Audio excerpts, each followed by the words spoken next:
கடவுள் அருள் டிவி நேயர்களுக்கு அஸ்ட்ரோ கேசேங்கரன் பணிவான நமஸ்காரங்கள். வார பலன் 26/8/2024 1/9/2024 வரை உண்டான வாரத்திற்கு மேஷம் முதல் மீனம் வரை என்னென்ன பலன்கள்னு பார்ப்போம். இந்த வாரத்தில் பார்த்தாலேயானால் கோல்சார பிரகாரம் ராசிக்கு, அதாவது ரிஷப ராசி, காலபுருஷ தத்துவத்தின் 2வது ராசியான ரிஷப ராசியில் குரு, மிதுனத்தில் செவ்வாய், கடகத்தில் புதன், சிம்மத்தில் சூரியன், கன்னியில் சுக்கிரன் கேது, கும்பத்தில் சனி வக்ரகதியில் இருக்கார், மீனத்தில் ராகு. இந்த வாரத்தில் அதிவேகமாக செல்லக்கூடிய கிரகமான சந்திரன் ரிஷபத்தில் கிருத்திகை நட்சத்திரத்தில் இந்த வாரத்தை ஆரம்பிக்கிறார். மக நட்சத்திரம் சிம்ம ராசி வரலும் போகிறார். இது இந்த வாரத்தினுடைய கோல்சார். இந்த வாரத்தில் வரக்கூடிய விசேஷ நாட்கள் அப்படின்னு பார்த்தாங்கன்னா, இந்த வாரம் மொத்தமே விசேஷம். 26ஆம் தேதி அன்னைக்கு பார்த்தேன்னா ஸ்ரீ ஜெயந்தி வைகானசம்னு போட்டிருப்பா. 27ஆம் தேதி பாஞ்சராத்திரம், அன்னைக்கு பாஞ்சராத்திர வழியில் கொண்டாடக்கூடிய வாளுக்கு அன்னைக்கு கிருஷ்ண ஜெயந்தி. ரோகிணி நட்சத்திரம், அஷ்டமி திதி ரெண்டுமே சேர்ந்து வரக்கூடிய காலகட்டம். இந்த கிருஷ்ண ஜெயந்திக்கு அப்புறம் 27ஆம் தேதி அடுத்தது பார்த்தடையானால் 28ஆம் தேதி அவமாகம்னு போட்டிருக்கும். அவமாகம் அப்படின்னா 3 நட்சத்திரங்களோ திதியோ ஒரே நாளில் வர்றது அவமாகம். தசமி திதி 3 நாள் வர்றது, 3 நாள் வர்றதுனால அது அவமாகம். 29ஆம் தேதி பார்த்தேடையானால் ஏகாதசி, ஸ்மார்த்த ஏகாதசின்னு போட்டிருக்கு. 29ஆம் தேதி 30ஆம் தேதி வைஷ்ணவ ஏகாதசி மற்றும் வைஷ்ணவ ஏகாதசி. அதனால் வைஷ்ணவர்களுக்கு மிகவும் ஏற்றமான காலகட்டம். உபவாசம் இருக்கிறது ரொம்ப விசேஷம். அதாவது முடியாதவா, உடல்நிலையில் காம்ப்ரமைஸ்டாக இருக்கிறவா, அதை தவிர சுகர் பேஷண்ட்டு, பிபி பேஷண்ட், இந்த மாதிரிலாம் இருக்கிறவா, சின்ன குழந்தைங்க, அதை தவிர கர்ப்பிணி பெண்கள் இவாள்லாம் எக்ஸம்ட் ஆகிடுவா. இதுக்கு ஒருவேளை அவளும் பண்ணுறாளா இருந்தால் அந்த சுஜின்னு பண்ணி ஸ்வீட் மட்டும் இது பண்ணி சாப்பிடுவா. துவாதசி பாருன்னா அடுத்த நாள் பண்ணுவாள். அடுத்த நாள் சாயந்தரம் பார்த்தேன்னா வெள்ளிக்கிழமை, அதாவது சனிக்கிழமை சாயந்தரம் சனி பிரதோஷம் வேறு. ஏன்னா சாயந்தரம் பிரதோஷ காலம் வேறு வருது. ஒரு 5:45 6:15 வரலாம். இந்த வாரத்தில் பார்த்தேனால் ஞாயிற்றுக்கிழமை அன்றைக்கி திருதினஸ்பிருக்குன்னு போட்டிருக்கும். 3 திதிகளோ ராசிகளோ 3 நாட்கள் கண்டினியூஸாக ஒரே திதியோ ராசியோ இருந்ததுன்னா அது திருதினஸ்பிருக்கு. இந்த திருதினஸ்பிருக்குலேயும் விசேஷங்கள் எதுவும் மாத்திர பண்ணுறது.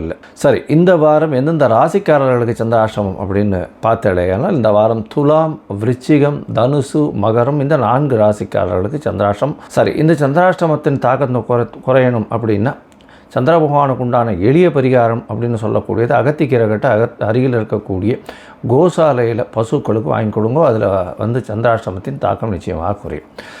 சரி, இந்த வாரத்தின் பலன் 26/8/2024 1/9/2024 வரலும் உண்டான பலன்களை மேஷம் முதல் மீனம் வரை உண்டான ராசிக்கு பார்க்கலாம். அதற்கு முன்னாடி என்னுடைய மொபைல் நம்பர் கீழே ஸ்க்ராலிங்கில் போயின்னு இருக்கோம். உங்களுக்கு அஸ்ட்ராலாஜிக்கல் கன்சல்ட் தேவைப்பட்டதுன்னா எனக்கு ஃபோன் பண்ணுங்க.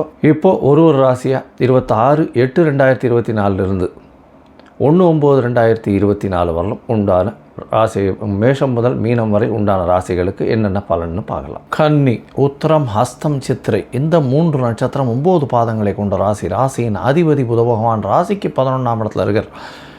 இந்த வாரத்தில் பார்த்தடையானால் உங்களுடைய ராசிநாதன் 11ஆம் இடத்துல இருக்கிறது பெரிய விசேஷம். இதன் மூலியமாக பார்த்தடையானால் நினைத்த காரியங்கள் நடக்கக்கூடிய வாய்ப்பு உண்டு. 6ஆம் இடத்துல இருக்கக்கூடிய சனி பகவான் வக்ரகதியில் இருக்கிறதுனால சில வேலைக்கு சில தடங்கல்கள் வரக்கூடிய வாய்ப்புகள் உண்டு. வேலை கிடைக்கும்னு நினச்சின்னு இருக்கவாடுகளாம் சில ஃபீட்பேக், அதாவது பிரச்சனைகள் வரும். மாற்றங்கள் வரக்கூடிய நேரத்தில் கொஞ்சம் பிரச்சனைகள் இருக்கும். அதாவது இந்த வாரம் ப்ரமோஷன் கிடைக்கும்னு நினச்சின்னு இருப்பீங்க. அந்த ப்ரமோஷன்லாம் கொஞ்சம் பிரச்சனைகள் கொடுக்கக்கூடிய காலகட்டமாக அமைய போகிறது. இந்த வாரத்தில் பார்த்தடையானால் உங்களுடைய ராசிக்கு 6ஆம் இடத்துல இருக்கக்கூடிய அதாவது சனி பகவான் வக்ரகதி அடைஞ்சிருக்கிறதுனால புதிய வேலை கிடைக்கிறதுல கொஞ்சம் இழுப்பு இருக்கும். தள்ளி போடக்கூடிய வாய்ப்புகள் உண்டு. போட்டித் தேர்வில் கொஞ்சம் செட்பேக் இருக்கக்கூடிய வாய்ப்புகள் இருக்கும் இந்த வாரத்தில். ஏன்னா சனி பகவான் வக்ரகதியில் இருக்கிறது அந்த அளவு ஏற்றம் கிடையாது. உங்களுடைய ராசியிலேயே சுக்கிரனும் கேதுவும் இருக்கிறதுனால பண வரவிற்கு பஞ்சம் இருக்காது. ஏன்னா ராசிக்கு 2ஆம் அதிபதி அப்படின்னு சொல்லக்கூடிய தனஸ்தான அதிபதி தனக்காரகனால் பார்க்கப்படுறதுனாலும் நீச்சப்பட்டு போகிறதுனாலையும் கவலைப்பட வேண்டாம். பண வரவிற்கு பஞ்சம் இருக்காது. உடல் நலத்தில் சற்று பின்னடைவு இருக்கும். பேச்சில் கொஞ்சம் ஜாகிரதையாக இருக்கிறது ரொம்பவும் நல்லது. ராசிக்கு சமசப்தமத்தில் ராகு பகவான் இருக்கிறதன் மூலியமாக எதிர்பாலினத்தவர் மூலியமாக சிறு சிறு தொல்லைகள் வரக்கூடிய வாய்ப்புகள் நிச்சயமாக உண்டு. இதன் மூலியமாக பார்த்தடையானால் எதிர்பாலினத்தவர் மூலியமாக தொல்லைகள் வரும். ஆனால் பார்ட்னர்ஷிப் பிஸ்னஸில் பெரிய ஏற்றம் இருக்கும். மாற்று மதத்தினர், மாற்று மொழியினர் மூலியமாக நல்ல ஒரு ஏற்றம் கிடைக்கக்கூடிய காலகட்டமாக அமையும். உங்களுடைய ராசிக்கு பார்த்தேனால் 3 8 அதிபதி அவர் போய் 10ஆம் இடத்துல போய் உட்கார்றார். அது ஒரு நல்ல ஏற்றம். அதாவது மறைந்த இடத்திலிருந்து திடீர் பொருள் வரவு, வெளிநாடு வெளியூர் போகக்கூடிய பாக்கியம், இதெல்லாம் வரக்கூடிய வாய்ப்புகள் உண்டு. 12ஆம் இடத்துல ஆட்சி பெற்ற சூரியன் இருக்கிறது பெரிய ஏற்றம். ஏன்னா 12ஆம் இடத்துல ஆட்சி பெற்ற சூரியன் இருக்கிறது வேலை நிமித்தமாக வெளிநாடு வெளியூர் வெளி மாநிலம் போயிட்டு வரக்கூடிய வாய்ப்புகள் உண்டு. சடன் ஷார்ட் ட்ரிப் இருக்கக்கூடிய காலகட்டமாக அமையும். ராசிக்கு 10ஆம் இடத்துல இருக்கக்கூடிய செவ்வாய் பகவான் மூலியமாக தொழிலில், அதுவும் இந்த ரியல் எஸ்டேட் தொழிலில் இருக்கிறவங்க, அதை தவிர ரியல் எஸ்டேட்டில் நல்ல ஒரு ஏற்றம் கிடைக்கக்கூடிய வாய்ப்புகள் உண்டு. இந்த வாரத்தில் பார்த்தாலேன்னா இந்த ஆர்ட் டைரக்டர்ஸு, சினிமாவில் இருக்கக்கூடிய ஆர்ட் டைரக்டர்ஸுக்கு பெரிய ஏற்றம் இருக்கும். அதை தவிர software engineers, hardware engineers, electrical engineers, இவங்களுக்கு பெரிய ஏற்றம் இருக்கக்கூடிய காலகட்டமாக இருக்கும். அதை தவிர கவிதை எழுதுகிறவங்க, கட்டுரை எழுதுகிறவங்க, அறிஞர்கள், அவங்களுக்கு பெரிய ஏற்றம் கிடைக்கக்கூடிய காலகட்டமாக அமைய போகிறது. ராசிக்கு 9ஆம் இடத்துல இருக்கக்கூடிய குரு பகவான் நல்ல ஒரு ஏற்றம். படிக்கக்கூடிய மாணவர்கள் வெளிநாடு போய் படிக்கணும்னு நினச்சிட்டு இருந்தால் கண்டிப்பாக வெளிநாடு போய் படிக்கக்கூடிய வாய்ப்புகள் நிச்சயமாக உண்டு. இந்த வாரத்தில் அதிவேகமாக செல்லக்கூடிய கிரகமான சந்திர பகவான் உங்களுடைய ராசிக்கு 11ஆம் அதிபதியானவர் 11க்கு 11 சொல்லக்கூடிய 9ஆம் இடத்துல போய் உச்சம் பெற்று போகிறார். அதாவது இந்த வாரத்தில் பார்த்தாலேயானால் உங்களுக்கு பண வரவு, லாபஸ்தானம், ரொம்ப பெரிய பாக்கியஸ்தானம் ரொம்ப ஏற்றமாக இருக்குது. மூத்த சகோதரர்கள் மூலியமாக நல்ல ஒரு ஏற்றமான செய்தி வரக்கூடிய வாய்ப்புகள் உண்டு. 9ஆம் இடத்துல குருச்சந்திரன் இருக்கிறது, குருச்சந்திர யோகம் அமையக்கூடிய வாய்ப்புகள் நிச்சயமாக இருக்கும்.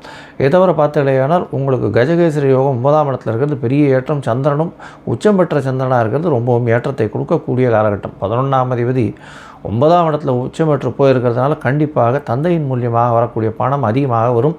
தந்தையின் சொத்துக்கள் வரக்கூடிய வாய்ப்புகள் உண்டு. ராசிக்கு 10ஆம் இடத்துல சந்திர பகவான் போகிறார். சந்திர மங்கள யோகம் அமையிறது. ரியல் எஸ்டேட் பிஸ்னஸ் பண்ணுறவாளுகளும் திடீர் பணம் வர வரும், கவலைப்பட தேவையே இல்லை. ஏன்னா மறைந்த இடத்திலிருந்து வெளிநாடு வெளியூர்லேருந்து திடீர் பணம் வர வரும். அதனால் கவலைப்பட வேண்டாம், நிச்சயமாக பணம் வரக்கூடிய வாய்ப்புகள் உண்டு. இதில் இன்னொரு ஸ்பெஷாலிட்டி, 10ஆம் அதிபதியும் 11ஆம் அதிபதியும் பரிவர்த்தனை யோகத்தில் இருக்கிறது ரொம்பவும் ஏற்றம், ஆட்சி பெற்றதற்கு சமம். இதன் மூலியமாக 10-11 பரிவர்த்தனைகள் இருக்கிறதுனால நீங்கள் நினைத்த தொழிலை அடையக்கூடிய, நினைத்த தொழிலில் நினைத்த லாபம் அடையக்கூடிய வாய்ப்புகள் மிகவும் அதிகம். செலவுகள் அதிகமாக இருக்கக்கூடிய காலகட்டம் இருந்தாலும் செலவுக்கு மேலே வரவுகள் அதிகமாக வரும். ராசிக்கு 11ஆம் இடத்துல சந்திர பகவான் போகிறார். 11ஆம் இடத்துல சந்திர பகவான் 30ஆம் தேதியிலிருந்து 1ஆம் தேதி வரை இரவு ஒரு 11:30 மணி வரலும் இருக்கக்கூடிய காலகட்டமாக அமையிறது. இந்த காலகட்டத்தில் ஆட்சி பெற்ற சந்திர பகவான் இருக்கார் 11ஆம் இடத்துல. அதனால் உங்களுக்கு எந்தவித தோஷமும் அற்ற காலமாக இருக்க போகிறது.